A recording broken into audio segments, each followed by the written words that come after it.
Hi, I'm Carol from the Illustrated Vagabond, and in this session I'm going to show you everything that is in my painting kit, whether I'm in the studio or on the road. So we'll start with the studio.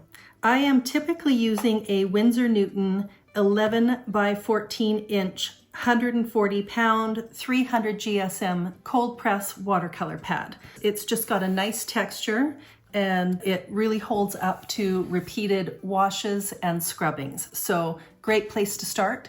If you're doing the tropical sketchbook session along with me, we're generally using half sheets when we are painting with this. So a pad is going to give you 24 different opportunities to make magic.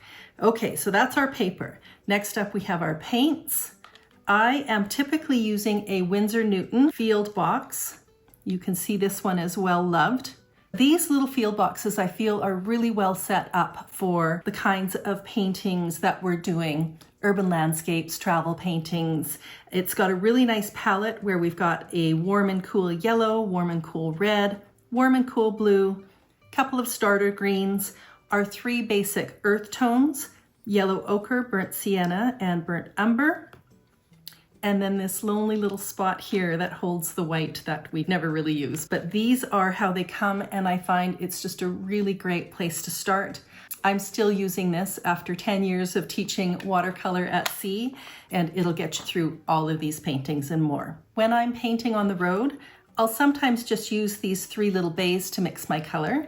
But when I'm in the studio and have the luxury of space, I definitely want to be using one of these plastic palettes.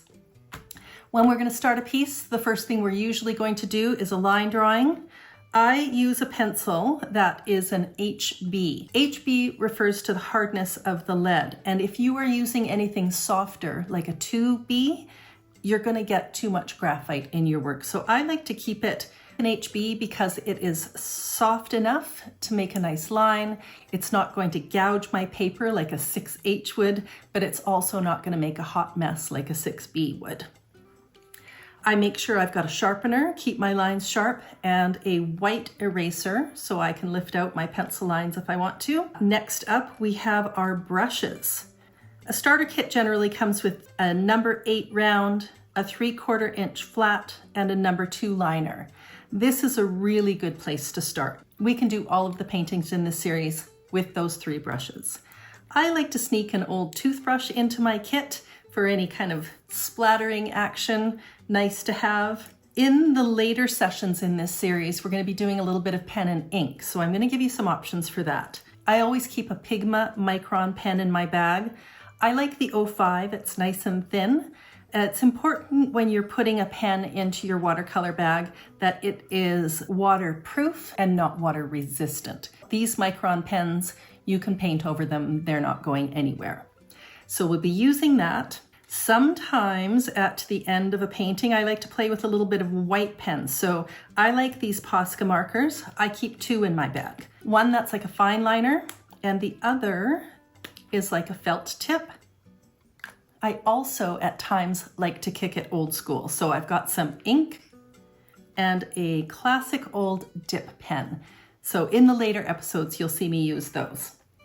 I keep some tape for taping my paper down. Typically, I'm taping it just to the back of my sketchbook. This is big enough if I'm using a half sheet to hold that paper steady. And then fun little bonus items. I do keep some masking fluid. Here I've got the Daniel Smith, which is really nice. I keep an old, very thin oil painting brush. This is a 0 for applying the masking fluid. And I like to throw in a little container of salt. This is just an old Tic Tac container with table salt. And a plain white birthday candle. You can also use a white crayon for doing a little bit of resist on our paper. The one other thing I sneak into my bag is a water pen filled with 20% ink, 80% water. You'll see that in the later episodes, but it's a nice fun thing to have for some quick ink shadowing. Those are all of my supplies for when I'm painting in the studio. When I go on the road, I have duplicates of all of those in this handy bag. If I'm not walking far and I really want to have the full plein air experience, I will take my Meeden plein air easel, which I will link below. And I swap out my watercolor pad for one of my sweet little folding sketchbook journals. These are those journals that I teach you how to make in the tutorial. I'll put a link below. You can make them out of whatever kind of full sheet watercolor paper you love. And they fold out so you can do these big, nice, long panoramic sketches, but they are nice and compact inside your sketch bag. So I never hit the road without one of these in my bag. And something I've just put together, but I'm super excited about, is this little to-go kit. The best paint kit is the one that you have with you when the mood strikes. This little bag holds mini sketchbook, mini travel palette, a little water pen, a series of travel paint brushes, gorgeous, a golf pencil, which surprisingly is very good for doing line drawings. It's the right hardness, and a sharpener and eraser, birthday candle. All of this basically fits in a pocket. So that's my little emergency kit in case I'm out, I don't have my big plein air bag, and the mood strikes, I am set to go. The best artist kit really is the one that's ready to go when you are. So that's an overview of the supplies I use. Of course, you can substitute any of these, use what you've got. The most important thing is that you are painting.